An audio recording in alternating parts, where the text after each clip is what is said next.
नमस्कार, मैं अभिषेक कुमार आप सभी का स्वागत करता हूं फोकस स्टडी विथ अभी में। आरआरबी एएलपी टेक्नीशियन 2023 की जो वैकेंसी आने वाली है उसके रिगार्डिंग आपका जो भी डाउट है या फिर आप में से जो लोग भी इंटरेस्टेड है इस एग्जामिनेशन के लिए, तो सबसे पहले आपको एक टेलीग्राम ग्रुप का लिंक दिया जा रहा है, आपको उसको ज्वाइन करना है। यहाँ पे जितने भी सवाल आपको देखने को मिल रहे हैं कि वैकेंसी कब तक, कितने वैकेंसी आने वाली है, और अगर प्रोसेस की बात कर ली जाए 3 एग्जामिनेशन आपको क्लियर करना पड़ता है। सिलेबस क्या है, आपको नॉर्मल सिलेबस और आपकी ट्रेड की सिलेबस, आईटीआई कंपलसरी कौन कौन से पोस्ट के लिए है, सिविल इंजीनियरिंग आपने कर रखा है, नॉन आईटीआई है तो क्या आप इस पोस्ट के लिए एलिजिबल है या नहीं, सीबीटी 1 में कितने टाइम्स रिजल्ट आएंगे, सीबीटी 1 को आपको 40% आपको क्या करना पड़ता है, मार्क्स लाना ही पड़ता है, अदरवाइज आप वहां पर डिस्क्वालीफाई। तो हर एक डाउट को यहाँ पर बहुत विस्तार वे में और कम टाइम लेकर के मैंने कोशिश की है कि आपके हर एक डाउट को क्लियर कर सकूं। इसके अलावा अगर आपको कोई भी डाउट बचता है तो कमेंट सेक्शन में कमेंट जरूर करिएगा।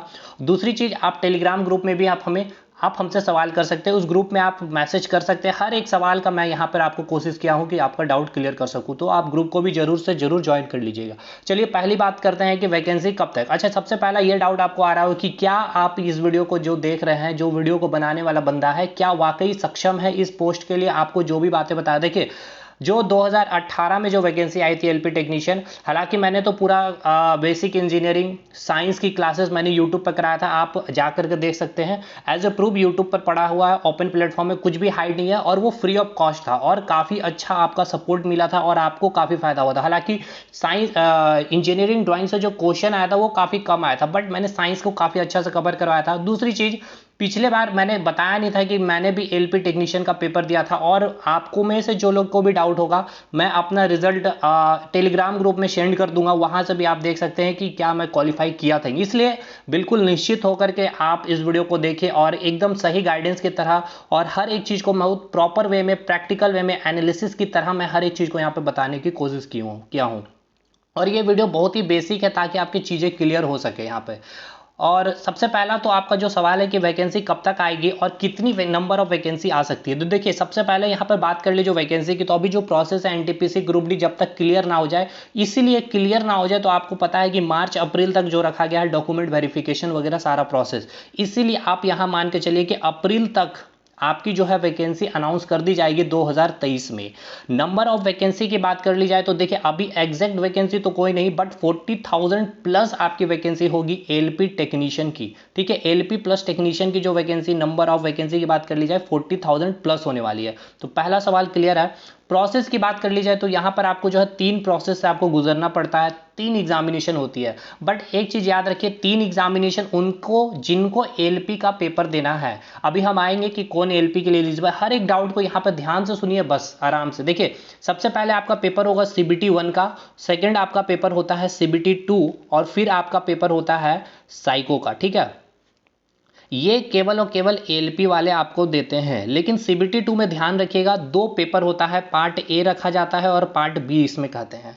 अब ध्यान से सुनिए, देखिए सीबीटी 1 जो है कॉमन एग्जामिनेशन है जिसको नाम दिया जाता है प्री का। ठीक है, प्री मतलब कि अगर आप इसको क्वालिफाई करते हैं तब जाकर के आप सीबीटी 2 के लिए एलिजिबल होंगे, और फर्दर अगर आपने एलपी के लिए पोस्ट प्रायोरिटी डाल रखा है या फिर आपकी क्वालिफिकेशन है तो फिर आपको साइको का भी पेपर देना पड़ेगा।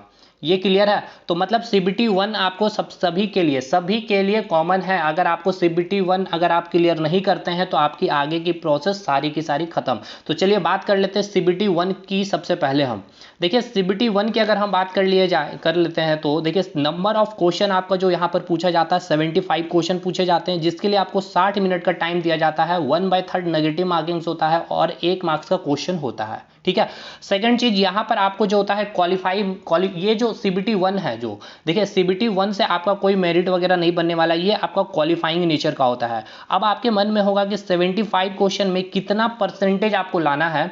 परसेंटेज की अगर बात कर लेते हैं 75 का आपको 40%, यानी कि जनरल वालों के लिए, ठीक है, जनरल वालों के लिए आपको कितना लाना होगा 45%, मतलब कि 75 में आपको 30 मार्क्स लाएंगे तब ही जाकर के आप क्वालिफाई होंगे। अब देखिए पिछले बार की सिनेरियो ये हुआ था कि लोग जो स्टूडेंट थे 30 मार्क्स भी नहीं ला पा रहे थे, इसीलिए फर्दर रिजल्ट आया था, 2-3 बार रिजल्ट आकर के फिर क्वालिफाई करा। बट देखिए अभी जैसे जैसे टाइम बीतते जाता है, आपको पता होना चाहिए कंपटीशन भी टफ होते चली जाती है, और पिछले बार के कंपैरिजन में इस बार आपका कंपटीशन क्यों टफ होगा, देखिए डराने वाली बातें नहीं है। एज प्रैक्टिकल मैं चीज़ें बता रहा हूँ, क्योंकि पिछले बार पूरा नया सिलेबस रखा गया था, काफ़ी पैटर्न चेंज, और जब जब पैटर्न चेंज हुआ है जिस भी एग्जामिनेशन की, वहाँ पर कट ऑफ कम गई है। तो आप देख सकते हैं एलपी टेक्नीशियन की भी वही चीज़, और उस समय आईटीआई भी बहुत स्टूडेंट नहीं कर रखे थे, इसीलिए अभी आप देखेंगे तो नंबर ऑफ स्टूडेंट आईटीआई भी बहुत कर चुके हैं, पैटर्न समझ चुके हैं, कई लोग तैयारियां में लग चुके हैं, और कई सारी सोर्सेस अवेलेबल है फ्री ऑफ कॉस्ट यूट्यूब पर भी। तो ये सारी चीज़ें होने के कारण थोड़ा सा तो आपको कंपटीशन टफ दिखेगा, और लोगों की जागरूकता भी बोल ले तो ये एक आपका फैक्टर है। तो मतलब कि 75 का 40% आपको मार्क्स लाना है, यानी कि 30 मार्क्स आपको पहले ये क्या करने, इतने आपको सिक्योर करने हैं, तभी जाकर के आप क्या होंगे, आपके मतलब कि सीबीटी 1 के लिए क्वालिफाई होंगे। जैसे कि अगर मैक्सिमम स्टूडेंट, जनरल की मैं बात कर रहा हूं, कि जैसे कि जितने भी नंबर ऑफ वैकेंसी होंगे, अगर मैक्सिमम स्टूडेंट के मार्क्स अगर है 40 प्लस मार्क्स है, ठीक है, तो कट ऑफ जो भी बनेगा 45 के आसपास बनेगा, और आपने केवल और केवल 39 मार्क्स लाया। तो अब आप सोच रहे होंगे सर आपने बोला कि 40% मार्क्स आपको लाने होंगे जो 75 का, तो आपने 30 से प्लस ले आए, तो क्या आप क्वालिफाई हो जाएंगे? नहीं होंगे, क्योंकि यहाँ कट ऑफ जो मैक्सिमम स्टूडेंट ले आए हैं 45 से ऊपर है, जितने नंबर ऑफ वैकेंसी होगी, ठीक है, उसके 15 गुना रिजल्ट भी देनी होती है सीबीटी 1 में। तो ये ध्यान रखिएगा, मतलब कि सबसे पहले तो आपको 40% मार्क्स लाना ही पड़ेगा, तब जाकर के आपके काम बनेगी, ठीक। दूसरी चीज, अगर यही ओबीसी में अगर आते हैं, तो ओबीसी वालों को आपको लाना पड़ता है 30%, एससी वालों के लिए भी 30%, और एसटी वालों के लिए 25% है। मतलब यहाँ पर 18 से 19 मार्क्स लाने हैं आपको, यहाँ पर 22.5 यानी कि 23 मार्क्स आपको लाने हैं एससी और ओबीसी में। ये आपका मिनिमम मार्क्स है, ठीक है, इससे ऊपर आपको लाना है, कम से कम इतना आपको लाना ही पड़ेगा। जनरल वालों के लिए 30 मार्क्स कम से कम लाना है, इससे कम लाते हैं तो आप यहीं पर डिस्क्वालीफाई हो जाएंगे सीबीटी 1 में ही, ठीक है, ये चीज क्लियर। तो अब ये चीज याद रखिए कि सीबीटी 1 में कितना होता है कि जो आपकी सीट होगी, ठीक है, यानी कि एक सीट है तो 15 आपके स्टूडेंट को बुलाया जाएगा, मतलब 15 टाइम्स आपको रिजल्ट दिया जाता है सीबीटी 1 में। ये हो गई सीबीटी 1 की प्रोसेस। अब आज चलते हैं सीबीटी 2 के पास। देखिए सीबीटी 2 को दो पार्ट में रखा गया है, पार्ट ए में और पार्ट बी में।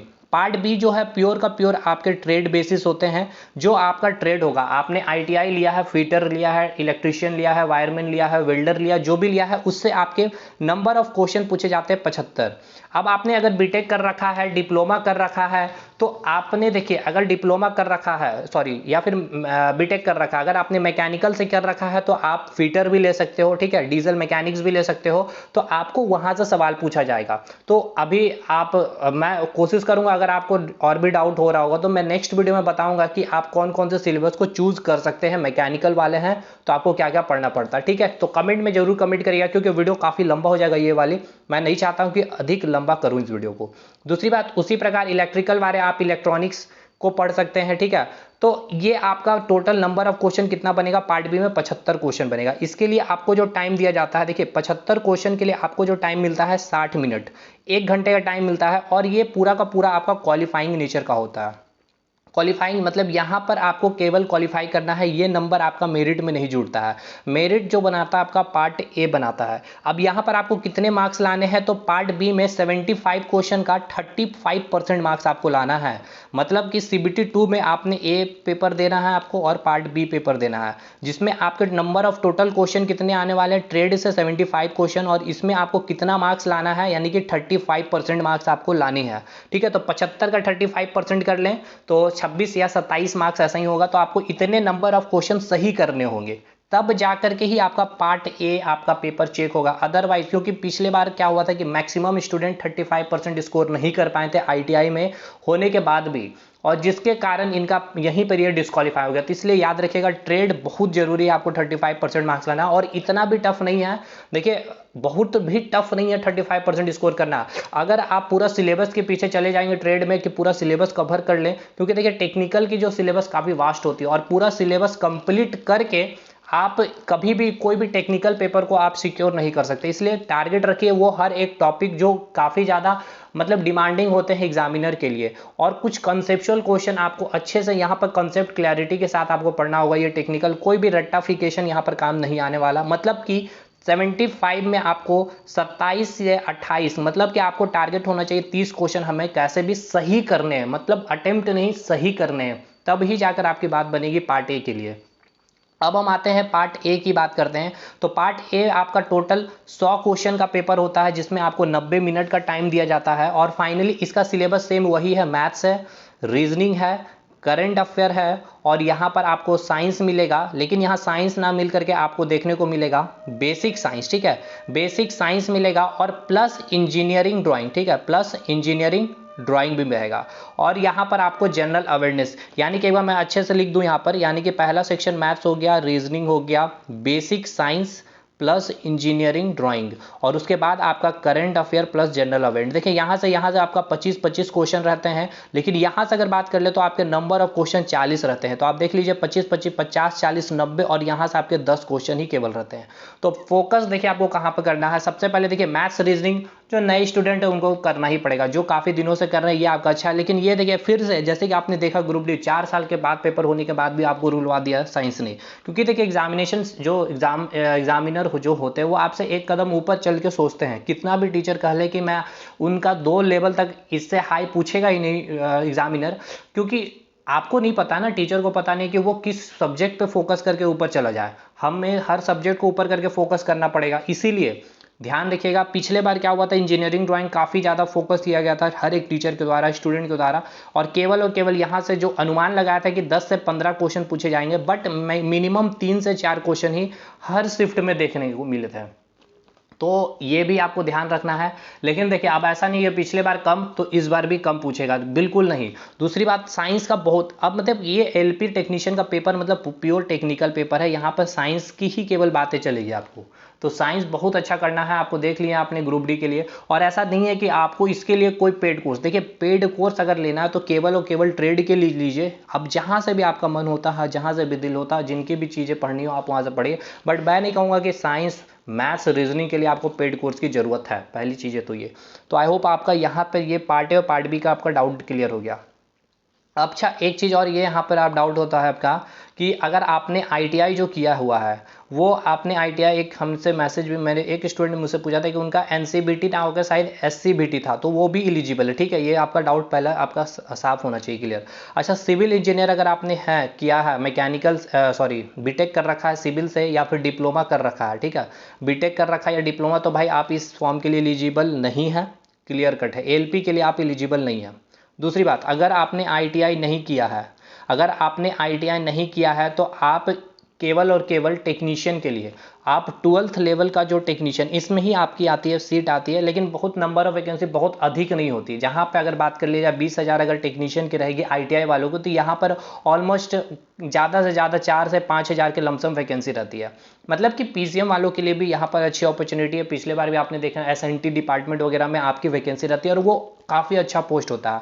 तो वो 12th लेवल की जो 12th लेवल की जो टेक्नीशियन है, ठीक है, यहाँ पर आप सभी एलिजिबल होंगे। आपने आईटीआई नहीं किया तो भी, अगर आपने आईटीआई किया है और आपने 12th भी किया हुआ, ठीक है, 12th प्लस आईटीआई वाले भी एलिजिबल है, और केवल 12th वाले भी एलिजिबल है, और आपने बीटेक किया तो भाई आपने साइंस से ही 12th किया होगा तो आप भी एलिजिबल है। तो यहाँ पर देखिए इसलिए ये काफ़ी ज़्यादा, इसका कट ऑफ भी काफ़ी ऊपर रहता है। अब 12th की जो आपको अगर बात कर लिया जाए कि पीसीएम जो यहाँ पर इनका जो सिलेबस होता है, इनका सिलेबस क्या होता है देख लीजिए। पार्ट बी में, मतलब मैंने बोला ना कि सीबीटी 2 में पार्ट ए होता है, पार्ट बी होता है, तो पार्ट बी में तो मैंने बोल दिया ट्रेड किन के लिए, जो आईटीआई है या फिर बीटेक है या फिर डिप्लोमा है। लेकिन जो 12th करके आए हुए हैं, जो इस फॉर्म को फिलअप करेंगे, जो 12th लेवल की आईटीआई का फॉर्म फिलअप करेंगे, उनका क्या सिलेबस होगा, तो देखिए उनका तो मैथ्स होगा, मैथ्स में वही नॉर्मल रहेगा सब कुछ, एडवांस मैथ और अर्थमेटिक मैथ। बाकी आपका फिजिक्स का सेक्शन ऐड कर दिया जाएगा। अब मैं दिखाता हूं कि फिजिक्स में आपसे क्या क्या पूछा जाएगा। तो ये देखिए जो पीसीएम वाले होंगे उनका ये सिलेबस होगा, काइनेमेटिक्स होगा, force and law of motion होगा, gravitation, work energy, sound, electricity, heating effect of current, magnetic effect of current, यानी कि ये पूरा का पूरा आप जो देख रहे हो इलेक्ट्रिसिटी, इधर से आप पूरा जो देख रहे हो लाइट, और यहाँ एनर्जी, और ये आपका यूनिट एंड डायमेंशन। तो ये आपका कंप्लीट सिलेबस होगा किनके लिए, जो पीसीएम वाले हैं, ठीक। एक चीज़ मैं और बता दूं कि देखिए अगर किन्हीं को भी लगता है मेडिकल का कोई इशू है, तो भाई देखिए एलपी का जो होता है मेडिकल A1 कैटेगरी की होती है, जिसमें आपको 6/6 आई विजन चाहिए। अगर आपको थोड़ी सी भी डाउट है, चेकअप करवा करके ही उसके बाद ही पोस्ट प्रायोरिटी सबसे पहले टेक्नीशियन ही डालिएगा। अगर आपने आईटीआई कर रखा है, बीटेक कर रखा है, तो आप भाई यहाँ पर मेडिकल में अनफिट हो सकते हैं। तो ये चीज़ आपको ध्यान रखना है, सबसे बहुत इंपॉर्टेंट चीज़, क्योंकि बाद में जब फॉर्म सब फिलअप करने के बाद, एग्जामिनेशन होने के बाद आप जब इस चीज़ पर आते हैं तो काफ़ी अफसोस भी होता है। इसलिए ये चीज़ भी आपको ध्यान में रखना होगा। तो आई होप आपको सारी यहाँ पर मैंने कोशिश की है कि वैकेंसी कब तक, तीनों एग्जाम की मैंने बात कर लिया, सिलेबस हो गया, ट्रेड की मैंने बता दी सारी चीज़ें कि ट्रेड किनको देना है, आईटीआई वाले, डिप्लोमा और जो आपके बीटेक वाले हैं, और पीसीएम वालों के मैंने सिलेबस भी दिखा दी है। आईटीआई कंपलसरी है किनके लिए, जो आईटीआई लेवल की जो टेक्नीशियन है। अच्छा एक चीज़ और मैं बता दूं, जो डीजल मैकेनिक्स वाले भाई वो एलपी के लिए बिल्कुल एलिजिबल है, जो 1 ईयर का आपका क्लासरूम प्रोग्राम जो होता है उसके लिए आप बिल्कुल एलिजिबल है, ठीक है। तो ट्रेड की मैंने बता दी कि ट्रेड क्या है आपका, मतलब सॉरी आईटीआई कंपलसरी मैंने बता दिया कि टेक्नीशियन के लिए, ठीक है, जो एलपी पोस्ट सॉरी जो आईटीआई टेक्नीशियन होगा। लेकिन जो आईटीआई टेक्नीशियन मतलब 12th लेवल के जो टेक्नीशियन होते हैं उसमें हर स्टूडेंट एलिजिबल होंगे। अगर आपने 12th करके आईटीआई किया है और या फिर आपने आईटीआई नहीं भी किया है तो भी आप एलिजिबल है। सिविल वाले एलिजिबल नहीं है एलपी के लिए। नॉन आईटीआई वाले को मैंने बता दिया, उसका 15 गुना रिजल्ट आपको दिया जाता है। सीबीटी 1 में 40% मार्क्स मैंने क्राइटेरिया बता दिया, इसलिए सीबीटी 1 में देखिए काफी अच्छा चांस है क्वालिफाई करने का, क्योंकि यहाँ पर आपके टोटल वैकेंसी का 15 टाइम्स रिजल्ट दिया जाता है।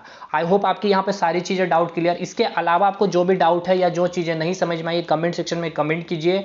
जरूर से जरूर टेलीग्राम ग्रुप को ज्वाइन करिए, उसको ज्वाइन करना मस्ट है, क्योंकि एलपी की हर एक चीज़ की, और आपको अगर देखना है कि वाकई ये बंदा ने जो चीज़ें दी है वाकई मैंने पिछले साल की वैकेंसी के लिए कुछ किया था, तो आप जाकर के एक बार बेसिक साइंस एंड इंजीनियर के हमारे प्लेलिस्ट को भी देख सकते हैं, ठीक है।